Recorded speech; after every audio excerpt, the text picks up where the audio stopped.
राधे कृष्णा जय बोलो सीता रामचंद्र भगवान की जय। श्री राम जय राम जय जय राम। श्री राम जय राम जय जय राम। श्री राम जय राम जय जय राम। श्री राम जय राम जय जय राम। जय बोलो सीता रामचंद्र भगवान की जय। जय बोलो राष्ट्रगुरु समर्थ रामदास स्वामी की जय। जय बोलो वीर तीर सूर आंजनेय स्वामी की जय। जय हिंद भारत माता की जय। जय बोलो पूर्णा नदी तीरथ की जय। जय बोलो कालड़ी क्षेत्र की जय। जय बोलो आदिगुरु शंकराचार्यार की जय।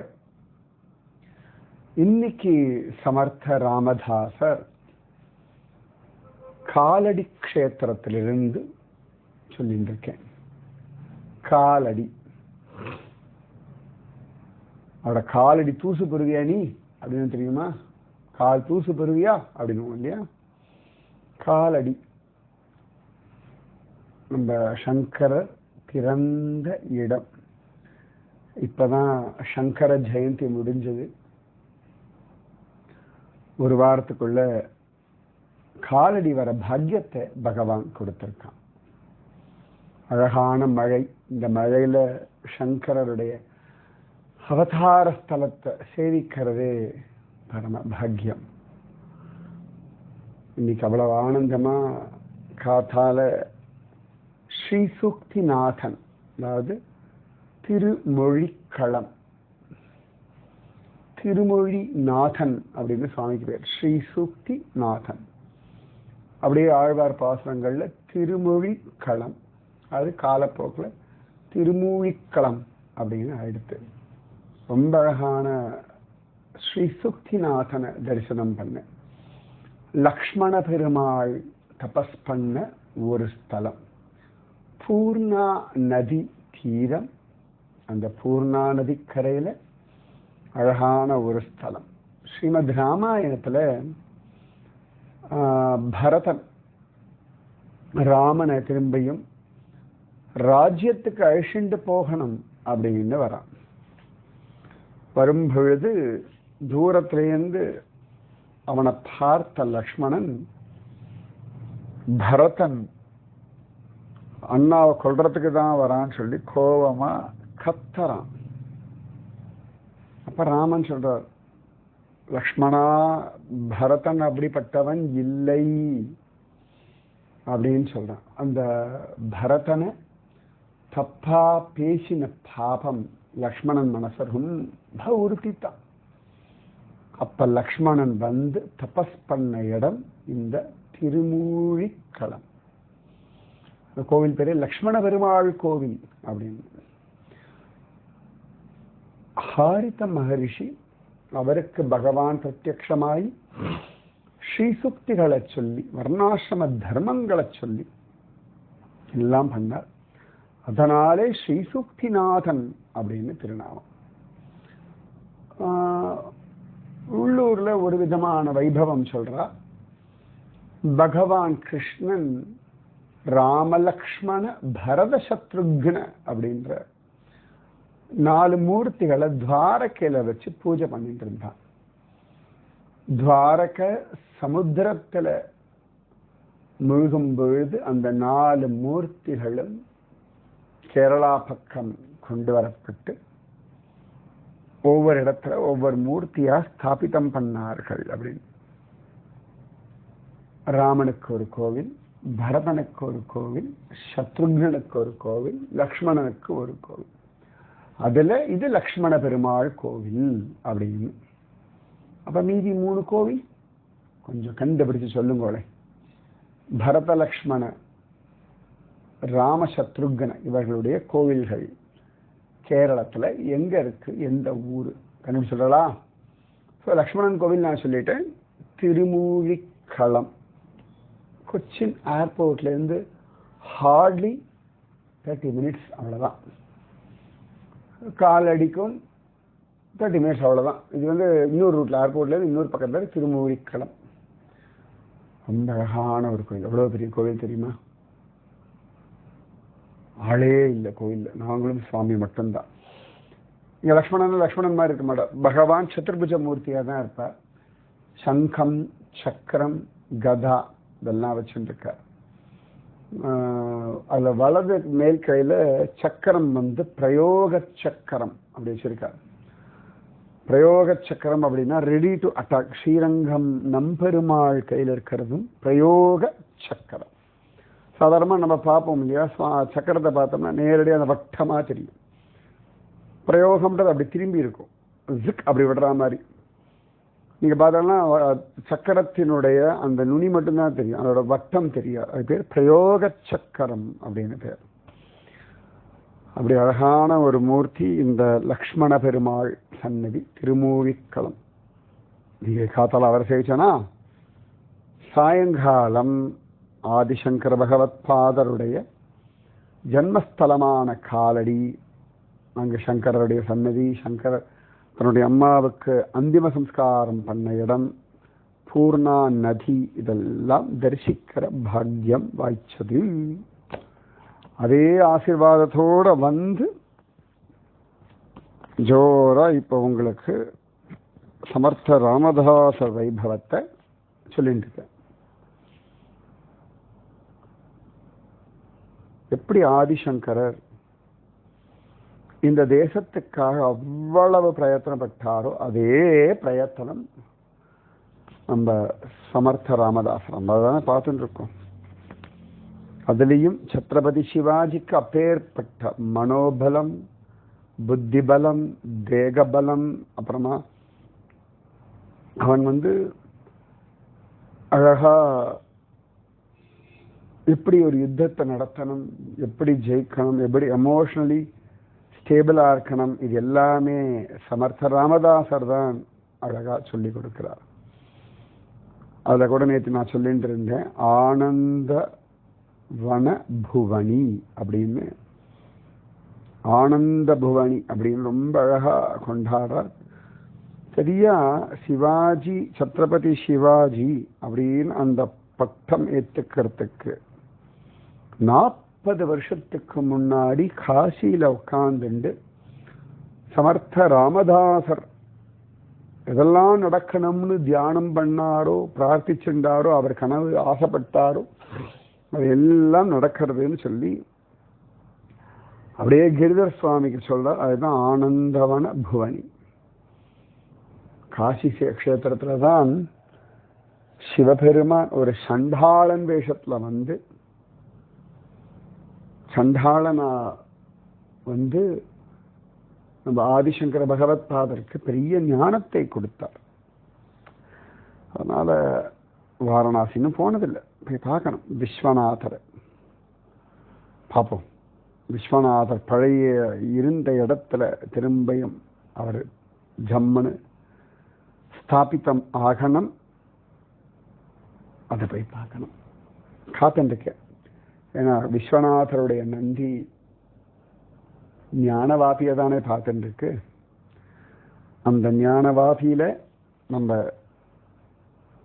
விஸ்வநாதர் மீண்டும் அருள் பாலிக்க அதை தரிசனம் பண்ற நாளுக்காக காத்திருக்கிறேன். நடக்கும், நிச்சயமா நடக்கும். ராமர் கோயில் கட்டியே தீர்வோம்னு ஒரு 10-14 வருஷத்துக்கு முன்னாடிலாம் நிச்சயமா நம்பினேன். அப்படி ஒரு நம்பிக்கையை பகவான் கொடுத்தான், நடந்துருத்து ஆச்சு. காசி, மதுரா எல்லா இடத்துலையுமே இனி இது எல்லாமே நடக்கும், நடத்தி காட்டுவோம். சமர்த்த ராமதாசருடைய 40 வருஷ தவம், 40 வருஷ ஸ்ரத்தை, உழைப்பு, நம்பிக்கை, கனவு, லட்சியம். எத்தனை விதமா நான் சொல்லட்டும்?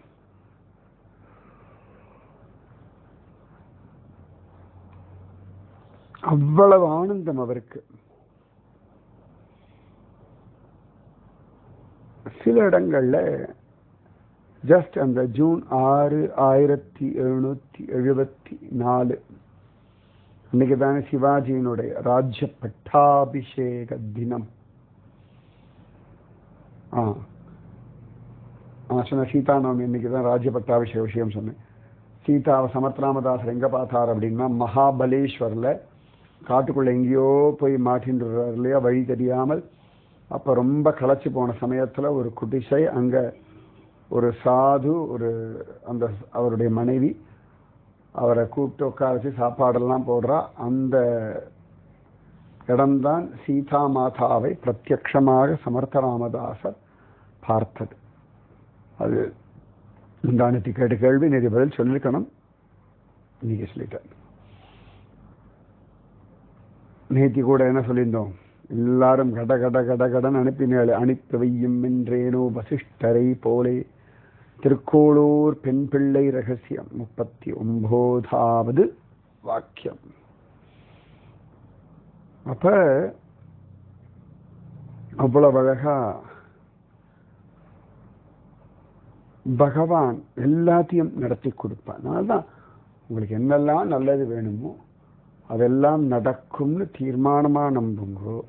உலகம் 1000 சொல்லட்டும், உலகம் அது பாசிபிளே இல்லைன்னே சொல்லட்டும், இதெல்லாம் பைத்தியகாரத்தனம்னு சொல்லட்டும், நீங்கள் உங்கள் கனவுகள் உங்கள் லட்சியங்களில் தீர்மானமாக இருக்க தெய்வம் அதை நடத்தி கொடுக்கும். புரியுறதா? எந்த விஷயத்தை கனவு காணுவதற்கும் ஆசைப்படுவதற்கும் அடைவதற்கும் உங்களுக்கு தகுதி உண்டு. நீங்க ஒரு பெரிய மல்டி மில்லியனர் ஆகணும், நிச்சயமா ஆக முடியும். அது வெறுமே அதுல கற்பனையில போயிடக்கூடாது. கற்பனை வேற, கனவு வேற. புரிஞ்சுக்கோங்க. கற்பனை என்ன தெரியுமா? நீங்க மல்டி மில்லியனர் ஆகிட்டே அதில் வாடுறேன், அதில் வாழ ஆரம்பிச்சு லிவிங் இன் த ஃபியூச்சர். கனவு காண்றது அந்த இடத்தை அடையிறது, இப்படி நடக்கணும்ன்றது. அதுல இன்னும் தீர்மானமா இருக்கிறது தியானமாகும், அப்புறம் தவமாகும், அப்புறம் அது நடக்கும். பெருசா புரியலனாலும் பரவாயில்ல, உங்களுக்கு என்ன வேணுமோ அதில் focus on what do you need. உங்களுக்கு என்ன வேணுமோ அதில் கவனம் வைத்தால் அது கிடைக்கும், நடக்கும்.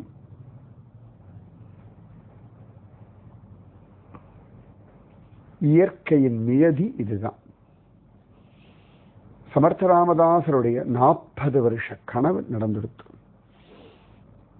அதுல தேசத்துல இருக்க மிலேச்சர்கள்லாம் இல்லாமல் போவார்கள், நம்ம கோவில்கள்லாம் புனருத்தாரணமாகும், தேவதாந்திரங்கள் பூஜைகள்லாம் ஜோரா நடக்கும், ஜனங்கள்லாம் தர்மப்படி நடப்பார், பகவான் அவதார் என்னெல்லாம் சொன்னாரோ அது எல்லாமே அப்படியே கரெக்டா அந்த சிவாஜி பீரியட்ல நடக்கிறது.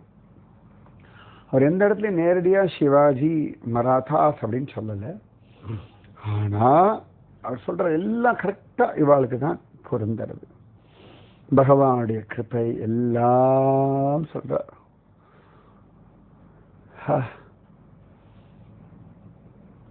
ஒரு தபஸ்வியினுடைய தவம் இந்த தேசம் புனருத்தாரணமாகிறது. அதனாலதான் அவ்வளவு அழகா அப்படி ஒரு வார்த்தைலாம் சொல்றார். புடாலே பேதவாஹீதே நஷ்ட சாண்டாள பாதகி தாடிலே பாடிலே தேவே ஆனந்தவன புவனீம் ஜலாலே ஃபலாலே மேலே ஜாலே தேசகடி தேசதடி புடே நிர்மல ஜாகாலி பிருத்திவி ஆனந்தவன புவனீம்.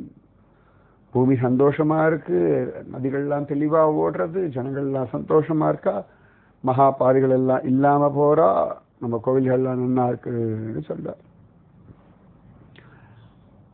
ஸோ ஒரு விஷயம் வித்தியாசமா காண கிடைக்கிறது. என்னன்னா, ஜூன் 5ஆம் தேதி 1674 வருஷம், கரெக்டாக ஒரு 450 வருஷங்களுக்கு முன்னாடி, ரைட்? எக்ஸாக்ட்லி. அது வரப்போகிறது ஜூன் 6 தானே. ஜூன் 5ஆம் தேதி சமர்த்த ராமதாசர் சத்ரபதி சிவாஜியை மீட் பண்றதுக்கு போறார். அவரும் கூட கிரிதர சுவாமியும் போறார். பிரதாப் கடுலேருந்து போறார். நைட்டு போறாராம் சமர்த்த ராமதாசர். ராய்கட் ஒரு லெவலுக்கு அப்புறம் சாயங்காலம் ஆச்சுன்னா கதவெல்லாம் மூடிடுவார். அடுத்த நாள் காலையில தான் திறப்பா. ஆனால் சமர்த்த ராமதாசர் வரார். அடுத்த நாள் இந்த பட்டாபிஷேக விஷயங்கள்லாம் நடந்திருக்கிறதுனால கோட்டை கதவுகள்லாம் திறந்திருக்கு. ராமதாசரோட இன்ஃபர்மேஷன் அனுப்பிட்டார். சிவாஜி மகாராஜாவுக்கு அவ்வளவு சந்தோஷம். என் குருநாதன் என்னை பார்க்க வருகிறார் அப்படின்னு. அது ஒரு சந்தோஷம் தானே. இந்த குரு நம்ம கிட்ட காட்டுற உரிமை, அக்கறை, அந்த அன்பு, நமக்காக நேரம் செலவு பண்றது, நம்மளை தேடி வர்றது, நமக்காக வர்றது, அதெல்லாம் ஒரு பெரிய ஆனந்தம். எனக்கு இன்னும் நல்லா ஞாபகம் இருக்கு. குருஜி அம்மா, நான் ஒரு ஃப்ளாட் வாங்கினேன் குருஜி அம்மா இருந்த பொழுது தான். ஸோ அது கிரகப்பிரவேசம் முடிஞ்சது, அன்றைக்கி தான் முடிஞ்சது. அம்மா காத்தால் வர முடியல, சாயங்காலம் அம்மா வந்தா. அவ்வளோ சந்தோஷம் குருஜி அம்மாவுக்கு. அந்த வீட்டை பார்த்துட்டு கொஞ்ச நேரம் உட்காந்துட்டு இருந்து அம்மாவுக்கு, அப்போ அம்மாவுக்கு டயாலிசிஸ்லாம் நடந்துட்டு இருந்தது. சரீரத்துக்கு எதான வருண்டா அப்படின்னு அம்மா.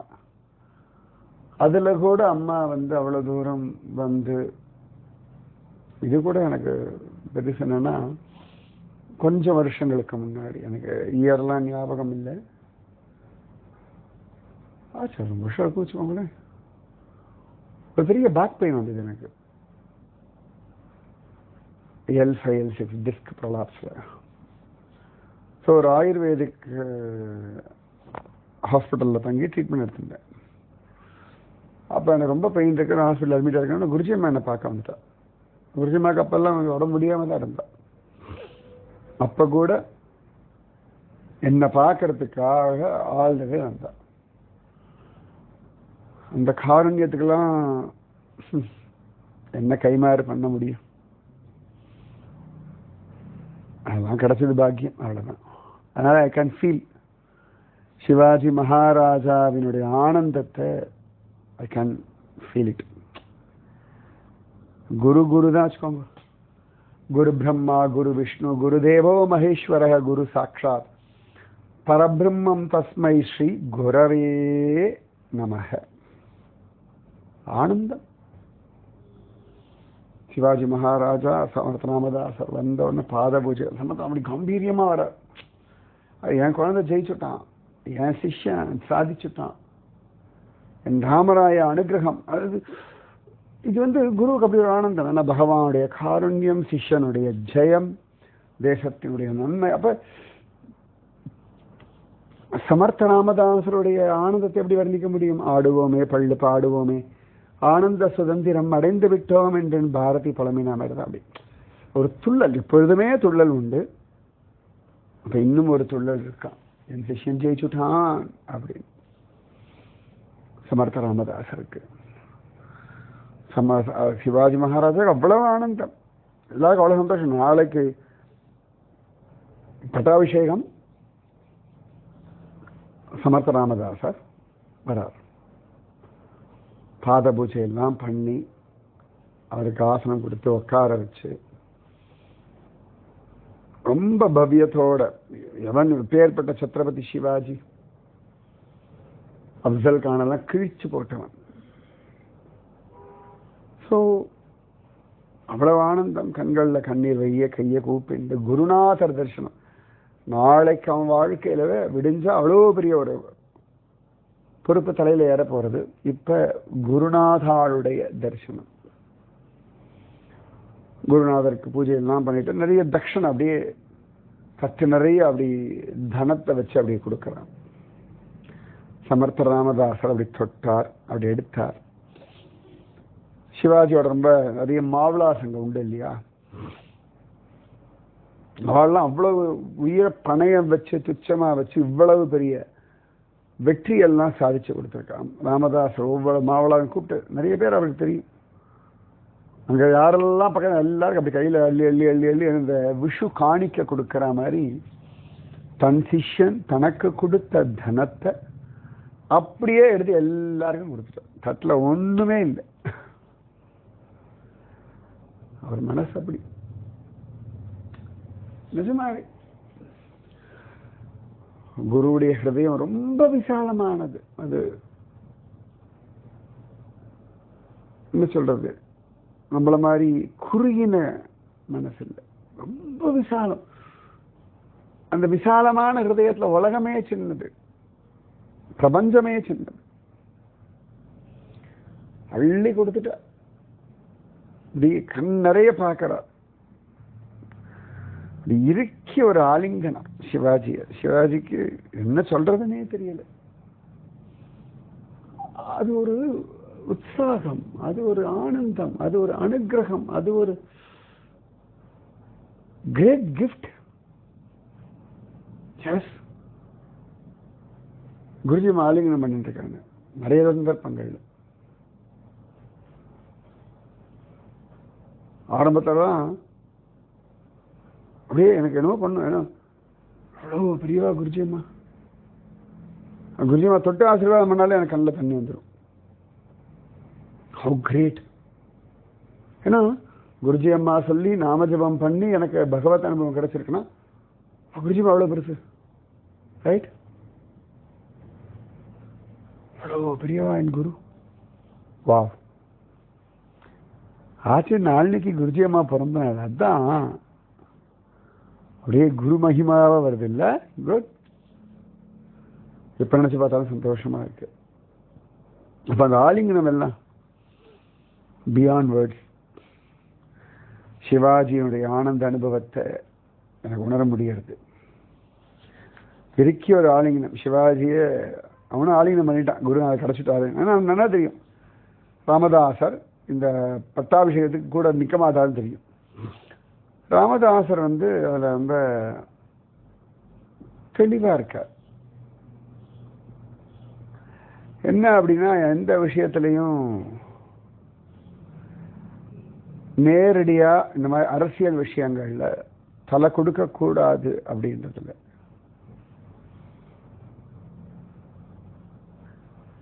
அது பல விஷயங்களுக்கு சரி வராது. அவர் என்னெல்லாம் உண்டோ ரொம்ப குஹ்யமா ஸ்பூட்டகமா ரகசியமா தான் வச்சுப்பார். எல்லா விஷயங்களும் எல்லாருக்கெல்லாம் தெரிய வேண்டிய அவசியம்லாம் கிடையாது. எது உலகத்துக்கு உண்டோ அதெல்லாம் உலகத்துக்கு உண்டு. இப்போ ஆனந்த அனுபவனி கிரந்தம் தாஸ் சில விஷயங்கள் தான் உலகத்துக்கு, சில விஷயங்கள் சில சிஷ்யாளுக்கு மட்டும்தான், அது அவளுக்கு மட்டும்தான், நோ ஒன் எல்ஸ். நம்ம வாழ்க்கை எவ்வளோ உண்டு, எல்லா ரகசியங்களும் எல்லாருக்கெல்லாம் கிடையாது. You can't. அது பண்ணா பைத்தியக்காரத்தனம். கைகேயை ஞாபகம் வச்சுக்கோங்க, அவ பாட்டுக்கு எல்லா ரகசியம் எல்லாத்தையும் சொல்லிட்டாங்க தான் மாட்டினான். No need. எல்லாத்தையும் எல்லார்கிட்டையும் எல்லா சமயத்திலையும் சொல்ல வேண்டிய அவசியமே கிடையாது. சில எல்லாம் ரகசியமாகவே இருந்துட்டு போட்டோம். எப்படி கோபிகள் கிருஷ்ண பிரேமையை ரகசியமா வச்சிருந்தாலும் அந்த மாதிரி இது யாருக்கு நீ என்ன ப்ரூவ் பண்ணணுமா, நீ கோபி தான் கிருஷ்ண அனுபவம் இருக்கு, நீ யாருக்கு காட்டி கொடுக்கணும்? ஒன்றும் யாருக்கும் ஒன்றும் காட்டி கொடுக்க வேண்டாம். உங்களுக்கு பகவத் அனுபவம் இருக்கு, யாருக்கும் அதை புரிஞ்சுக்கலாம் வேண்டாம், யாருக்கும் அதை நிரூபணம்லாம் பண்ண வேண்டாம். You just enjoy, that's more then enough. நீங்க நல்லா தூங்கினேன்னு உலகத்தை நாளை காலங்காத்தால போஸ்ட் அடிச்ச விட்டு நான் நேற்று இரவு நன்றாக தூங்கினேன் ஃபேஸ்புக் அப்டேட் பண்ணுமா, அதெல்லாம் அவசியமே இல்லை. இட்ஸ் யுவர் ஓன் திங், அவ்வளோதான். சமர்த்த ராமதாஸ் ராஜாங்க விஷயம் எல்லாம் சொல்லி கொடுப்பார், நேரடியா இன்டர்ஃபியர் பண்ண மாட்டார். எல்லாமே சொல்லிட்டு சிவாஜி நீ முடிவு பண்ணிக்கோ, நீ தீர்மானம் பண்ணா விட்டுருவேன். அது தவிர இது சமர்த்த ராமதாசருக்கும் டிஸ்டர்பன்ஸா இருக்கும், சிவாஜி ராஜேக்கும் டிஸ்டர்பன்ஸா இருக்கும். அதனால ஆசீர்வாதம் பண்ணார், ஆலிங்கனம் பண்ணார், கிளம்பிட்டார். ராத்திரியோட ராத்திரியா கிளம்பியாச்சு. விடிய கிளம்புற 5:40 அவனுக்கு பட்டாபிஷேகம். அவர்தான் டைம் எல்லாம் இருக்கு. சமர்த்தராமதாசர் அந்த பிரதாப்கடுக்கு வந்து அந்த அப்படியே வந்து அப்படியே பார்த்துட்டு இருக்காராங்க. அந்த ராய்கட் இருக்க இடத்த. ஏன்னா சுற்றி வர நிறைய கோட்டைகள் உண்டு. சத்ரபதி சிவாஜிக்கு அந்த அபிஷேகமாகி அங்கே அந்த ஜெயகோஷம் பண்ணும் பொழுது எல்லாரும் இங்கே ஜெயகோஷம் பண்ணும்போது இது எல்லாமே எதிரொலிக்கும். அதை கேட்கறதுக்காக சமர்த்த ராமதாசர் அப்படி பிரதாப்கட் அங்கிருந்து நின்றுண்டு ராய்கடை பார்த்துட்டு இருக்காராம். சூப்பர்ல. குரு தான். இந்த குரு தியானத்தோட தூங்குங்கோ. உங்க குடும்பம் எல்லாம் நல்லா இருக்கட்டும், சந்தோஷமா இருக்கும். சங்கரருடைய இடத்துல இருந்து ஆசீர்வாதம் பண்றேன். குருஜி அம்மாவுடைய தியானத்தோட ஆசீர்வாதம் பண்றேன். நல்லா இருக்கும். ராதே கிருஷ்ணா. ஸ்ரீராம ஜய ராம ஜய ஜய ராம. ஸ்ரீராம ஜய ராம ஜய ஜய ராம. ஸ்ரீராம ஜய ராம ஜய ஜய ராம. ஸ்ரீராம ஜய ராம ஜய ஜய ராம. जय बोलो सीता रामचंद्र भगवान की जय. जय बोलो राष्ट्रगुरु समर्थ रामदास स्वामी की जय. जय बोलो स्वराज्य सिंहासनाधिपति छत्रपति शिवाजी महाराज राजे की जय. जय हिंद. भारत माता की जय. जय बोलो वीर धीर सूर आंजनेय स्वामी की जय. जय बोलो आदि गुरु शंकराचार्य भगवान की जय. राधे कृष्णा.